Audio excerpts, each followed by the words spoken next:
মুসলমান ইমানদার আল্লাহর পয়গম্বর বলেন, মা বাবার কাছে সন্তানের এক নাম্বার পাওনা হলো, আল্লাহর পয়গম্বর বলেন, তোমরা দুইজনে মিলে সন্তান জন্ম দিবা, তৃতীয় জন যেন শামিল হইতে না পারে।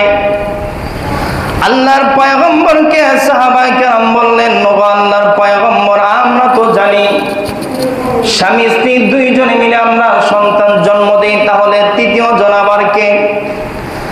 আল্লাহর পয়গম্বর বলেন, হুয়া শাইতান, সে হলো শয়তান। তোমরা যখন বিছানার মধ্যে যাও, শয়তানও তোমাদের সঙ্গে বিছানার মধ্যে যায়। এই জন্য আল্লাহর পয়গম্বর আমাদেরকে দোয়া শিক্ষা দিলেন, উম্মতেরা রে ভালো করে শোনো, যখনই বিছানার মধ্যে যাইবা ঘুমানোর জন্য আল্লাহর কাছে দোয়া করবা, আল্লাহুম্মা জান্নিবিনি শাইতানা ওয়া জান্নিবিশ শাইতানা মা রাযাকতানা। এই দোয়া করে যখন বিছানার মধ্যে যাইবা, পয়গম্বর বলেন শয়তান বিছানার মধ্যে আসবে, দূরের কথা ঘরের মধ্যে ঢুকতে পারবে না। মুসলমান ইমানদার যারা দোয়া পারেন, এই দোয়া সব সময় পড়বেন, গুরুত্বপূর্ণ এক নাম্বার পাওনা সন্তান আপনার কাছে। যারা এই দোয়াটা পারি না, শিখার চেষ্টা করব, যতদিন পর্যন্ত শিখতে না পারবো কমপক্ষে আউযু বিল্লাহি মিনাশ শাইতানির রাজিম এই দোয়াটা পাঠ করব। বলবে হুজুর ওই সময় দোয়া কেমনে পড়বো, হুঁশ হইতো থাকে না। মুসলমান ইমানদার সাবধান, আপনি আমি তো কোনো পশু নয়, কোনো গরু নয়, কোনো উট নয়, বাছুর নয়। স্বাভাবিকভাবে পশুগুলো তাদের যৌন চাহিদা মিটায়, আমি আপনি আমাদের শারীরিক চাহিদা মিটাই। আমার আপনার মধ্যে যদি হুঁশ না থাকে, তাহলে আমার আপনার মধ্যে আর প্রাণীর মধ্যে কোনো পার্থক্য রইল না। মুসলমান ইমানদার আল্লাহর পয়গম্বর বলেন, মা বাবার কাছে সন্তানের এক নাম্বার পাওনা, তোমরা দুইজনে মিলে সন্তান জন্ম দিবা, তৃতীয় জন যেন না হইতে পারে, শামিল হতে না পারে। এবার দুই নাম্বার পাওনা, স্বামী স্ত্রীর মিলনের মাধ্যমে আল্লাহ যখন সন্তান আপনার বিবির গর্ভে দিয়ে দিবে, যেই মাত্র মহিলার গর্ভের মধ্যে সন্তান চলে আসবে, মহিলা মা বোনদের তখন দায়িত্ব বেড়ে যায়। আল্লাহর পয়গম্বর বলেন, সন্তান গর্ভে নিয়ে মহিলারা যেই সমস্ত কাজকর্ম করবে, তার একটা প্রভাব, একটা তাসির এই বাচ্চার মধ্যে পড়বে। এই জন্য মুহাদ্দিসিনে কারাম, মুফাসসিরিনে কারাম বলেন, যেই সমস্ত মহিলারা সন্তান গর্ভে নিয়ে বেশি বেশি কোরআন তেলাওয়াত করবে, তাদের সন্তানগুলা দুনিয়াতে কোরআনের প্রেমিক হবে। যেই সমস্ত মহিলা মা বোনেরা সন্তান গর্ভে নিয়ে বেশি বেশি সূরা ইউসুফ তেলাওয়াত করবে, তাদের সন্তানগুলা বেশি সুন্দর হবে, মেধা ভালো হবে। মুসলমান ইমানদার, এই জন্য আল্লাহর পয়গম্বর বলেন, যেদিন থেকে সন্তান বিবির গর্ভের মধ্যে চলে আসে, মহিলা মা বোনদের তখন হুঁশ করে চলাফেরা করতে হবে, দিনদারি মনোভাব নিয়ে চলাচল করতে হবে, বেশি বেশি ইসলামিক বই পুস্তক গোলা পড়তে হবে, 5 ওয়াক্ত নামাজি হতে হবে, পর্দা নিশ্চিত চলতে হবে। কিন্তু আমাদের সমাজের মা বোনেরা দেখবেন, যেদিন থেকে সন্তান গর্ভে চলে আসে, স্বামীর সাথে পরামর্শ করে। কি পরামর্শ জানেননি? বলে স্বামী নেই, ডাক্তার বলছে প্রথম 3 মাস একবারে বেড রেস্ট থাকতে, কোনো ঝুঁকি নেওয়া যাবে না। 3 মাস কেমনে কাটাইবো? বাসার মধ্যে সুন্দর একটা টেলিভিশন আয়না দাও, কিরণমালা দেখে দেখে সময় কাটাইবো। এরকম মহিলা আমাদের সমাজে আছে কি নাই? কথা বলেন না আপনারা? নাই এরকম মহিলা? অনেক আছে। আল্লাহর রাসূল বলেন, সন্তান গর্ভে আসলে বেশি বেশি কোরআন তেলাওয়াত করো, জিকির আজকার করো, দ্বীনি মনোভাব নিয়ে চলো। কিন্তু বান্দি স্বামীর সাথে পরামর্শ করে সময় কেমনে কাটাইবো, ঘরের মধ্যে একটা শয়তানের বাক্সর ব্যবস্থা করে দাও, বসে বসে 3 মাস হিন্দি সিরিয়াল দেখবো।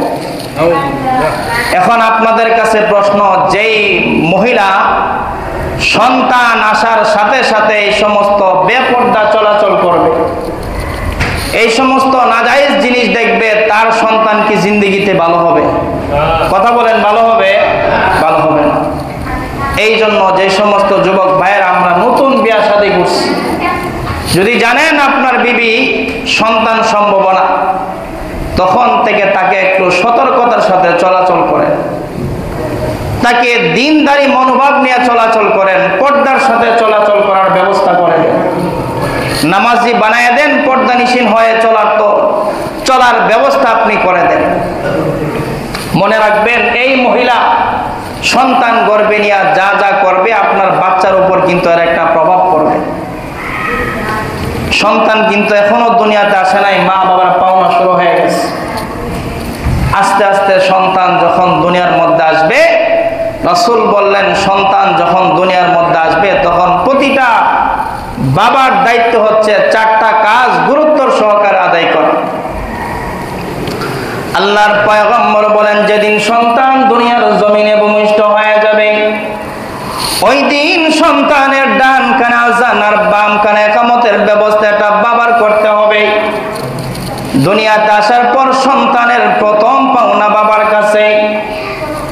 মুসলমান ইমানদার, যে সমস্ত সন্তানের ডান কানে আযান আর বাম কানে ইকামত দেওয়া হবে, কিতাবের মধ্যে উল্লেখ করা হয়েছে এই সন্তান পৃথিবীর যে কোনো প্রান্তে থাকবে, যে কোনো পরিবেশে থাকবে, এই সন্তান কোনোদিন আল্লাহ বিরোধী নাস্তিক হবে না। আল্লামা আশরাফ আলী থানভী রাহমাতুল্লাহি আলাইহি কিতাবের মধ্যে উল্লেখ করেছেন, আরে দুনিয়ার মানুষ, সন্তান যখন জন্ম হয় তখন তার ডান কানে আযান আর বাম কানে ইকামত দেওয়া হয়। এই যে সন্তানের ডান কানে আযান আর বাম কানে ইকামত দেওয়া হয়, বলুন তো এই আযানের কি কোনো নামাজ আছে? আরো জোরে বলেন, আছে? এই আযানের কোনো নামাজ নাই। আবার মানুষ যখন ইন্তেকাল করে তারপরে যে জানাজার নামাজ হয়, এই নামাজের কিন্তু আযান নাই। উনি বলেন, ওরে দুনিয়ার মানুষ, ওই আযানের কিন্তু নামাজ নাই, এই নামাজের আযান নাই। এর মানেটা কি? আল্লাহ পাক রব্বুল আলামিন সন্তান জন্ম হওয়ার সাথে সাথে তার ডান কান আযান দিয়ে এই বাচ্চাকে এই কথা স্মরণ করে দেওয়া হয়, ওরে আল্লাহর বান্দা, তুমি যে দুনিয়াতে আসছো, তোমার কানের মধ্যে কিন্তু আযান আর ইকামত হয়ে গেছে। মাগরিবের আযান হয়ে গেলে জামাতের যেই 4-5 মিনিট সময় থাকে, তোমার দুনিয়ার জিন্দেগির হায়াত মাত্র এইটুকু। অল্প সময় দুনিয়ার মধ্যে থাকবা, আল্লাহর বিধান মতো চলবা, আল্লাহর তৈরি জান্নাত তোমার জন্য রেডি হয়ে যাবে। বলুন সুবহানাল্লাহ। মুসলমান ইমানদার, এই জন্য আল্লাহর পয়গম্বর বলেন, সন্তান যেদিন দুনিয়াতে আসবে, প্রতিটা বাবার দায়িত্ব হচ্ছে যে কোনো জায়গায় জন্ম হোক, বাসার মধ্যে হোক, হসপিটালে হোক, ক্লিনিকের মধ্যে হোক, যে কোনো জায়গায় হোক, সন্তানের ডান কানে আযান আর বাম কানে ইকামত দিতে হবে। কিন্তু আমাদের সমাজে দেখবেন কোন কোন গ্রামের মধ্যে এমন কিছু নিয়ম আছে, ছেলে হইলে আযান দেয় আর মেয়ে হইলে আযান দেয় না। আছে না এরকম?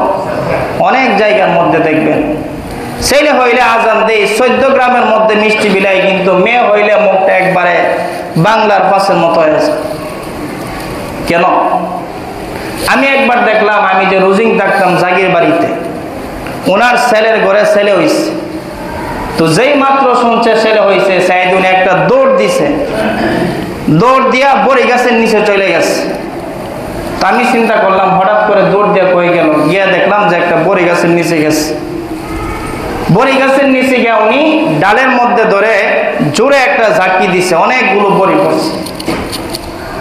তো আমি বললাম যে ভাই, আপনি যে এই বড়ি গাছের মধ্যে ঝাঁকি দিছেন কেন, কারণটা কি?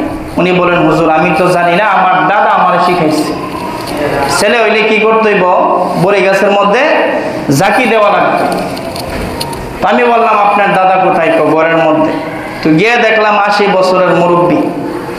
তো বললাম, চাচা আপনি যা আপনার ভাতিজারে বললেন যে ছেলে হইলে বড়ি গাছের মধ্যে ঝাঁকি দেওয়া লাগবে, এটা কি আপনি কোনো কিতাবে পাইছেন বা কোনো আলেমের মুখ থেকে শুনছেন? তোর এটা কিতাবও করতে হইবে বলে আমিও আমার মুরব্বীর কাছ থেকে শুনছি। এখন শেষে আমি জিজ্ঞাসা করলাম, আচ্ছা উনি যে বড়ি গাছের মধ্যে ঝাঁকি দিল, এটার ফায়দাটা কি? উনি বলল, হুজুর আমরা মুরব্বীদের কাছ থেকে শুনছি, এক ঝাঁকি দিয়া যতগুলো বড়ই ফলাইতে পারবো অতগুলো সন্তানের বাপ হইতে পারবো। আমি চিন্তা করলাম, এই লোকটা যদি প্রথমবার ঝাঁকি দেয়া কমপক্ষে 100 বড়ি বা 50টা বড়ি ফালায়, আর এ যদি দুনিয়াতে 100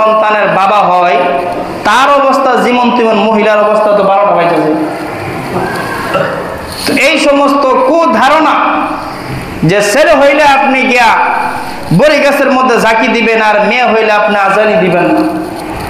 এও ছেলে হইলে আজান দেয়, আজান কোন জায়গার মধ্যে দেয়? চার রাস্তার মোড়ো দ্বারাই আজানটা দেয়। আজান কি চার রাস্তার মোড়ে দিতে বলছে? জোরে বলেন। আজান দিতে হবে বাচ্চার কানের মধ্যে, আপনি চার রাস্তার মোড়ো কেন দেন? মুসলমান ইমানদার আল্লাহর পয়গম্বর বলেন, তোমাদের মধ্যে কেউ যদি এমন না হয়, ছেলে হইলে খুশি আর মেয়ে হইলে খুশি, এরকম যেন কোনো না হয়। কারণ ছেলে দেওয়ার মালিক আল্লাহ, মেয়ে দেওয়ার মালিক আল্লাহ।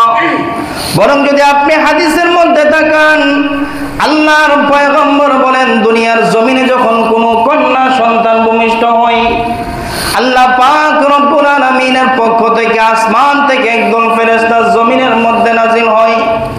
আয়েশা বলে, দুনিয়াবাসী, এই যে দুর্বল একজন বান্দি, একজন দুর্বলের ঘরে আরেকজন দুর্বলের সন্তান হয়েছে, আরে দুনিয়াবাসী, এদের দিকে যারা দেখাশোনা করবে, খেদমত করবে, সেবা করবে, মহান আল্লাহ পাক রব্বুল আলামিন আসমানের দরজা খুলে তাদের উপর শান্তি বরকত নাজিল করবে। বলুন সুবহানাল্লাহ।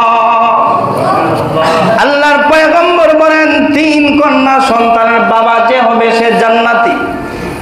আল্লাহর পয়গম্বর বলেন, 3টা কন্যা সন্তান যে ব্যক্তি সঠিকভাবে লালন পালন করবে, তাকে দিনদার সঠিক কোন ছেলের হাতে পাত্রস্থ করতে পারবে। পয়গম্বর বলেন, আমি পয়গম্বর তাকে জান্নাতের গ্যারান্টি দিয়ে দিলাম। আমাদের মুসল্লিদের মধ্যে আমার জানা অনেক মুসল্লি আছে যাদের কোনো ছেলে নাই। মুসলমান ইমানদার হয়তো মনে মনে ভাবতে পারেন ছেলে নাই, মনটা হয়তো দুর্বল। আল্লাহর পয়গম্বর বলেন, 3 কন্যা সন্তানের বাবা সে জান্নাতে, আমি রাসূল জান্নাতের গ্যারান্টি দিলাম। সাহাবায়ে কেরাম বললেন, হুজুর, কোন ব্যক্তির যদি 3 সন্তান না থাকে, 2 সন্তান আছে, কন্যা সন্তান, পয়গম্বর বলেন 2 সন্তান হলো আল্লাহ তাকে জান্নাত দিয়া দিবেন। বললেন, হুজুর, কোন ব্যক্তির 2টা কন্যা নাই, শুধুমাত্র একটা কন্যা সন্তান আছে, তার ব্যাপারে কি ঘোষণা? পয়গম্বর বলেন, একটা কন্যা সন্তানকে যদি সঠিকভাবে লালন পালন করতে পারে, তাকে যদি ভালো কোনো ছেলের হাতে পাত্রস্থ করতে পারে, আল্লাহর পয়গম্বর বলেন তার জন্য আল্লাহর জান্নাত ওয়াজিব হয়ে যাবে। মুসলমান ইমানদার, তাহলে সন্তান যখন যেদিন দুনিয়ার মধ্যে আসবে, প্রথম নাম্বার হক, ছেলে হোক মেয়ে হোক, তার ডান কানে আযান আর বাম কানে ইকামতের ব্যবস্থা করতে হবে। 2 নাম্বার হক, যখন এই সন্তানের 7 দিন বয়স পূর্ণ হবে, 7 দিন হয়ে যাবে, যদি ডাক্তার বলে তার কোনো সমস্যা নাই, মাথার মধ্যে খোল লাগাইতে পারবেন, তাহলে 7 দিনের মাথায় এই বাচ্চার মাথাগুলোকে মুন্ডন করবেন, চুল মুন্ডন করবেন। তার চুল মুন্ডন করে এই চুলগুলাকে আপনি রোদের মধ্যে শুকায়া এটাকে আপনি একটা মাপ দিবেন। মাপ দিয়া যদি আপনার সামর্থ্য থাকে তাহলে তার সম পরিমাণ স্বর্ণ দিবেন, আর যদি সামর্থ্য না থাকে তাহলে রূপা দিয়ে সদকা করবেন। বেশি দাম হবে না, রূপা দিলে হয়তো সর্বোচ্চ 2 থেকে 300 টাকা আসবে। মুসলমান ইমানদার, এই যে সদকা আপনি করবেন, পয়গম্বর বলেন এর ফায়দা কি আপনি জানেননি? যদি আপনার উপর, আপনার ফ্যামিলির উপর, কোনো লোকজনের উপর, এই বাচ্চার উপর যদি কোনো বালা মুসিবত যদি আসতে থাকে, আল্লাহর পয়গম্বর বলেন এই যে সদকা আদায় করলো, এই সদকাটা তার বিপদের সামনে দেয়ালের মতো প্রাচীর হয়ে দাঁড়ায়া যাবে। বলুন সুবহানাল্লাহ। যাদের সামর্থ্য আছে, যদি আপনার অবস্থা ভালো, তার সমপরিমাণ স্বর্ণ সদকা করে দিবেন। আর যদি আপনি স্বর্ণ দেওয়ার মতো এরকম সামর্থ্য না থাকে, আপনি রূপা দিবেন। 3 নাম্বার, 7 দিনের মাথায় যদি আপনার সম্ভব হয়, ছেলে হইলে 2টা আর মেয়ে হইলে 1টা বকরি দিয়া তার আকিকা করেন। আপনার যদি সামর্থ্য থাকে আরো বিশাল বড় করে করেন, কোনো সমস্যা নেই। এটা যদি আপনার সামর্থ্য থাকে, কিন্তু কেউ যদি 7 দিনের মাথায় করতে না পারে, তাহলে আপনি পরবর্তীতে সময়ে করে নেবেন। তবে বেজোর সংখ্যা হইলে ভালো। বেজোর সংখ্যা শিকার একটা কৌশল হলো, এই বাচ্চা যেদিন জন্মগ্রহণ করছে তার আগের দিন সব সময় বেজোর থাকবে। মনে করেন আজকে শুক্রবার, আজকে জন্মগ্রহণ করছে, তো বৃহস্পতিবার সব সময় বেজোর থাকবে। যেদিন বাচ্চা জন্ম নিবে এর আগের দিন সব সময় বেঁচো। 3 নাম্বার, যদি আপনার সামর্থ্য থাকে এই বাচ্চার জন্য আপনি আকিকার ব্যবস্থা করেন। রাসূল বলেন 4 নাম্বার হলো বাচ্চা জন্মের পর প্রত্যেকটা বাচ্চার জন্য সুন্দর ইসলামিক একটা নাম রাখা, যেই নাম দেখলে শুনলেই মানুষে মনে করবে সে একজন মুসলমানের বাচ্চা। আজকে তো আমাদের সমাজে শর্ট নামে আর ইহুদি খ্রিস্টান বেঈমানদের নামে মুসলমানদের নাম অনেক বেড়ে গেছে। আপনি ছেলের নাম রাখছেন তুফান, হুজুরে দাওয়াত দিছেন, হুজুরে গেছে আপনার ঘরে ভাত খাইতো, আপনি ডাক দিলেন এই তুফান ভাত নিয়ে আস। হুজুর গেছে ভয় পায়, আপনি কি কইলেন? হুজুর আপনি ভয় পাইছেন? হ্যাঁ। আমি তো তুফান রে কই না, আমার ছেলের নাম তুফান। ভাই সাহেব এই তুফান গত 3 বছর আমার বাড়ি নিয়ে গেছে। ছেলের নাম রাখছেন পাপ্পু, জাপ্পু, জন্টু, বল্টু, আরো কত কি। আচ্ছা বলেন তো পাপ্পু নামের অর্থ কি? আপনারা তো সবাই হয়তো জানেন। আমরা হুজুর লাগে এগুলা জানতাম না, কিন্তু এগুলা শিখতে শিখতে শুনতে শুনতে অভ্যস্ত হয়ে গেছে। পাপ্পু নামের অর্থ হলো কুকুরের বাচ্চা।